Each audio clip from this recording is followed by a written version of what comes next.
Crucible is a hero-based third-person shooter that Amazon recently released.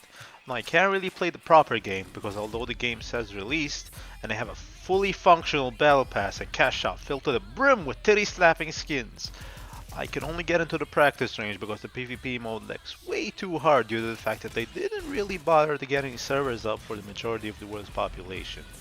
But hey, it's a hero-based shooter, and all that matters is the heroes, right? So they're good. No, no they're not.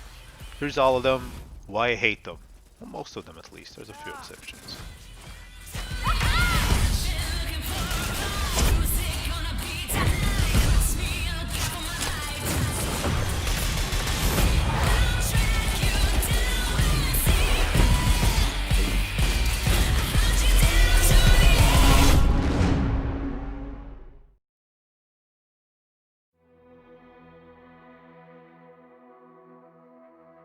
First of all, before we get into looking at these guys, we should note the styling system on the side. You get a few choices, these ranging from core mechanics to downright useless. You'll see what I mean, but for now the main thing to note is that these are chosen before you get into the game.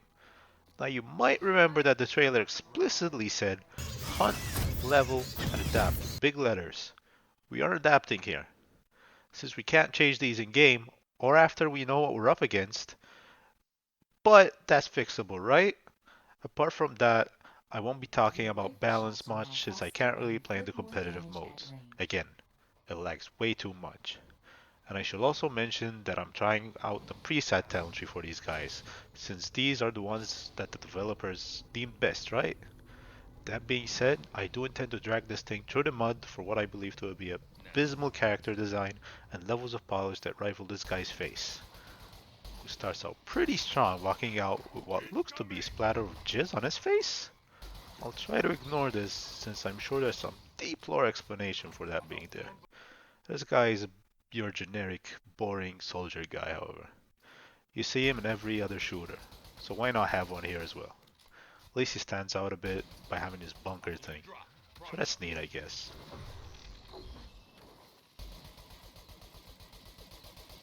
Moving right on from that shit show, we get to our next hero on the list, Summer, a massive flamethrower wielding lady. Her looks aren't too offensive, so we'll jump right into her gameplay. Looking at her abilities, they look cool. Wow, I used two abilities and I'm having so much fun. Let's try using a third. Oh wait, what's this? Wee, the fun police is coming through. You're having too much fun, sir. Get down, get down. Uh, yeah, this character rips its main mechanic right from Lee's Rumble character by having a mech suit with a flamethrower motif that overheats, causing you to be silenced. Only they forgot the fun part here, where you actually have a reason to balance out your heat bar, other than, oh god, I don't want to be fucked in the ass by this. This mechanic is a straight up fun killer. No upside to it. At level 2, you unlock a basic looking mechanic where you deal more damage in top 50% of the bar, which I can't imagine a reason for this not being baseline. But there's never anything about overheating, only a faster cooldown where it unheats faster, I guess. I can't stress enough how stupid I think this is. If you're gonna rip a page, rip out the whole book. Put our abilities on a short cooldown and make managing heat a core mechanic. Decisions are fun and interesting, except when the decision is, do I want to fuck myself this way or the other way, because it's either stand around and wait for the gauge to go down or use an ability and be forced to wait for the damn gauge to go down. Anyway, forgetting that shit show, we get ourselves into something a little better.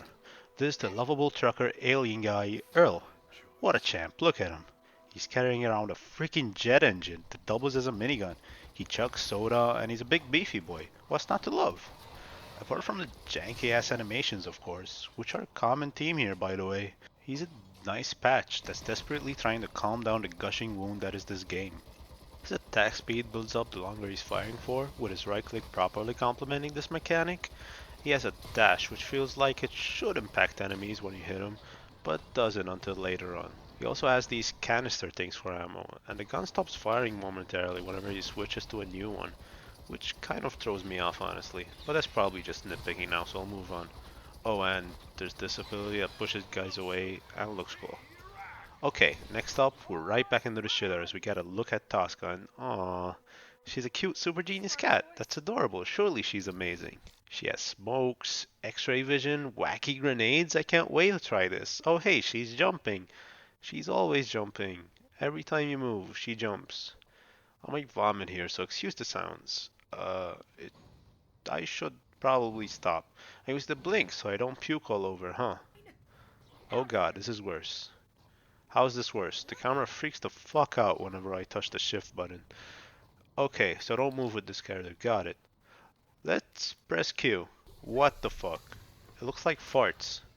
This looks like the scene after my dog steals my Mexican burrito and just expels gas everywhere. I can't stress how bad I think this looks. Ew. Other than that, you get an X-ray that just highlights enemies, so it's not really an X-ray, but whatever. And an aid that slows down and does a dot. When you shoot, you also apply a dot. So if this character is even marginally functional, the idea is that they're small and elusive and poising you to Kingdom Come. I think that's annoying, but some people like it probably, so I guess whatever. Next, we have Shaqiri. Wow, she looks like a badass, huh? Cool sword and cool gun, sweet. Let's try her out, starting with the ability page.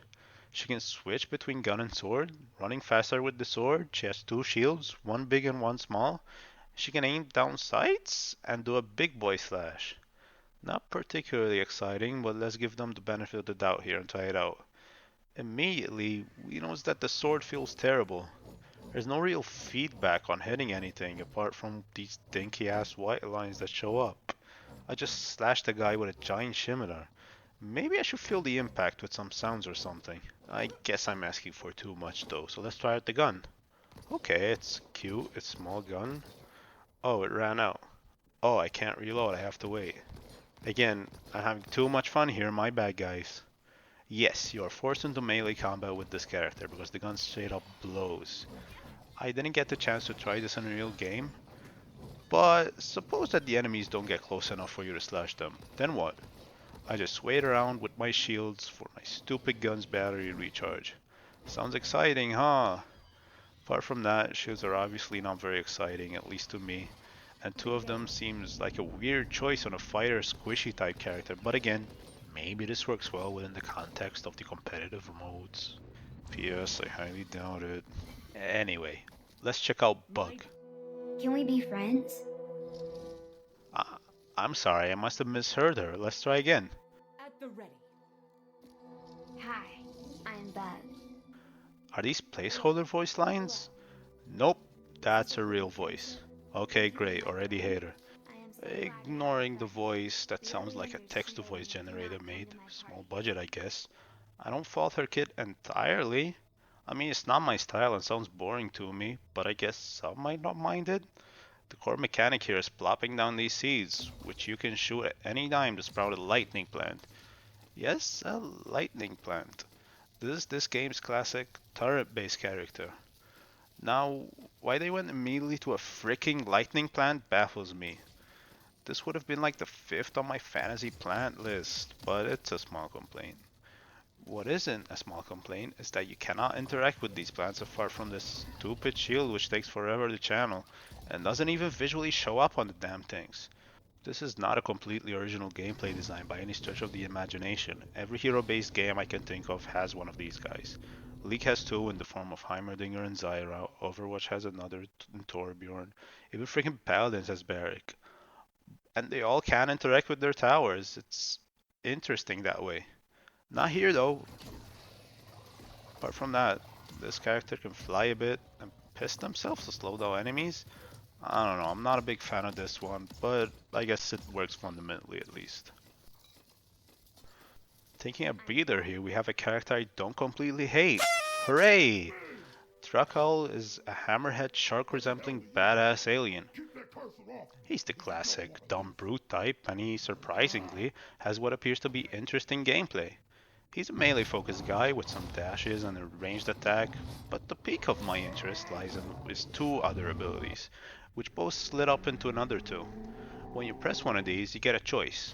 Your Q lets you either lifesteal or put a sucker in for a beating. Your E either does a spinny AoE damage type move or an AoE stun. Interesting decisions, finally. This guy is a godsend.